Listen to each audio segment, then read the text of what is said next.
Welcome to History Bite. In today's video, we'll be taking a look at the witch hunts in Europe. The witch hunts, as you could probably surmise from the title, consisted of people who were accused of being witches, being hunted down, subjected to trials, and more often than not executed. The obsession with witches came about roughly in the mid-1400s.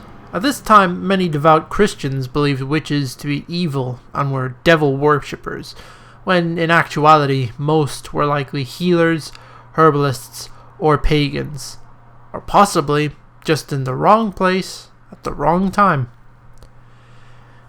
This was the time when people began using torture to get confessions from the witches, and within 100 years, witch hunt fever had taken many European countries by storm. Some of the most prominent countries that took part were Switzerland, France, Netherlands, Spain, Portugal, Scotland, and, of course, Germany. Now, it would be remiss of me not to mention the Malleus Maleficarum. This roughly translates to Hammer of Witches, and it was a book written by Heinrich Kramer in 1486. It detailed various things about witches, such as how to identify, capture, and torture witches in order to get a confession.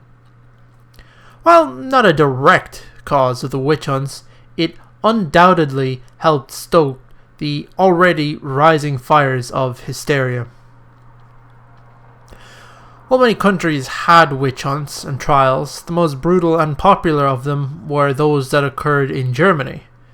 The most well documented of those were the Trier trials. Of course, these took place in the southwestern Catholic diocese of Trier in 1581 and reached the city itself by 1587.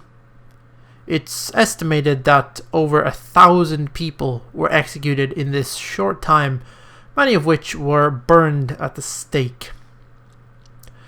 By the mid-1600s, the witch trials began to fade out of popularity in Central Europe. However, it continued in North America and, to a lesser extent, on the outer areas of Europe, such as the Torskor trials in Sweden and the Salzburg trials in Austria.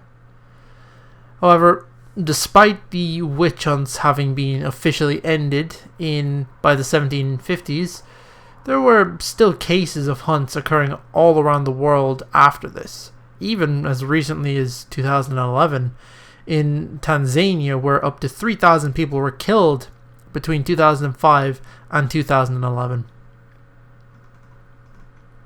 Thank you for watching today's video. If you want to hear more bites of history, subscribe and turn on the notification bell so you'll never miss a new upload.